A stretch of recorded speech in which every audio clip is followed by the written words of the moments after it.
వ్యాపారాలు చేద్దామనుకునే మహిళలకు శుభవార్త చెప్పిన ఏపీ ప్రభుత్వం. డ్వాక్రా సభ్యులకు గరిష్టంగా 2 లక్షల వరకు రుణం. ఇప్పుడు ఇస్తున్న లక్షకు ఇది అదనం. ఎస్సీ ఎస్టీలకు మరో 1,00,000 వడ్డీ లేని రుణం. ఈ ఏడాది 3,000 కోట్ల ఖర్చులకు నిర్ణయం. ఒక బనాంజా అయితే తీసుకొచ్చారన్నమాట. వ్యాపారాలు చేసే మహిళలకు అయితే మరో గుడ్ న్యూస్ అయితే చెప్పారు. మీరు డ్వాక్రా సంఘంలో సభ్యులుగా ఉన్నారా? పారిశ్రామికవేత్త కావాలనుకుంటున్నారా? అయితే కూటమి ప్రభుత్వం మీకు అండగా నిలిచేందుకు సిద్ధంగా ఉంది. మీరు ఎంచుకున్న రంగంలో పెట్టుబడికి చేయూత అందించనుంది. ఒక్కో సభ్యురాలికి శ్రీనిధి కింద గరిష్టంగా 2 లక్షల వరకు రుణంగా ఇస్తుంది. ప్రాసెసింగ్, డాక్యుమెంటేషన్, ఫీజులు ఇతరత్రా ఏమీ ఉండవు. ఎలాంటి హామీ లేకుండా దరఖాస్తు చేసుకున్న 48 గంటల్లోనే వారి ఖాతాలో డబ్బు జమ అవుతుంది. ఈ మొత్తాన్ని 11% వడ్డీతో అందిస్తుంది. మహిళల్ని ఔత్సాహిక పారిశ్రామికవేత్తలుగా తీర్చిదిద్దేందుకు ప్రభుత్వం ఈ నిర్ణయం తీసుకుంది. 2026-27 ఏడాదికి 1.50 లక్షల మందిని ఔత్సాహిక పారిశ్రామికవేత్తలుగా తీర్చిదిద్దాలని లక్ష్యంగా పెట్టుకుంది. ఇందుకు 3,000 కోట్లు ఖర్చు చేయనుంది. ఏ వ్యాపారం ఎంచుకున్నా తోడ్పాటే. రాష్ట్ర వ్యాప్తంగా సెర్ఫ్ పరిధిలోని మొత్తం 85 లక్షల, దాదాపు 86 లక్షల మంది మహిళలు ఉన్నారు. ప్రస్తుతం శ్రీనిధి ద్వారా వీరిలో ఎవరికైనా రుణం కావాలంటే సంఘంలో మొత్తం 10 మంది సభ్యులు కలిపి 8 లక్షల వరకు ఇస్తారు. గరిష్టంగా మనం చూసుకుంటే 8 లక్షల వరకు ఇస్తారు. గరిష్టంగా ఒక్కో సభ్యులకి 1,00,000 వరకు మాత్రమే అందే అవకాశం ఉంది.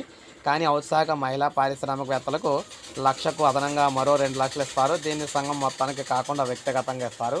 పారిశ్రామికవేత్తలుగా మారాలనుకునే వారికి మొత్తంగా 3 లక్షల వరకు అందుతుంది.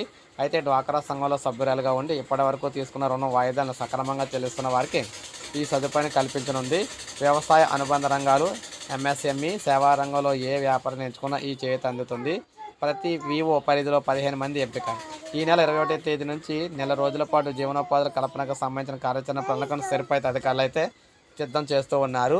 సో దీంట్లో భాగంగా క్షేత్రస్థాయిలోని ప్రతి సంఘం వద్దకు వెళ్ళి వివరాలు సేకరిస్తారు.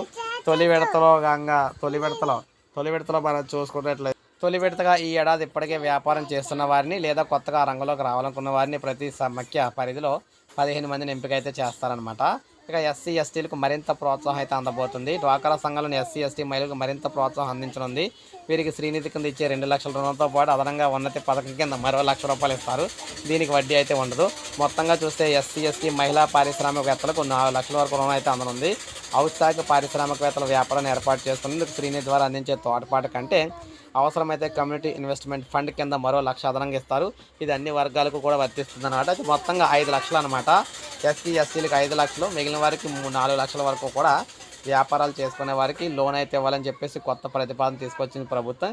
దానికి సంబంధించి సర్వే కూడా స్టార్ట్ అవుతుందని చెప్తున్నారు. ఎవరికైతే ఇంట్రెస్ట్ ఉందో వారైతే ఈ సర్వేలో చేసినప్పుడు చెప్పి రుణం అయితే పెట్టుకోవచ్చు అని, దరఖాస్తు పెట్టుకోవచ్చు అని చెప్పారన్నమాట. సో ఇది అప్డేట్. ఒక లైక్ చేయండి, సబ్స్క్రైబ్ చేసుకోమని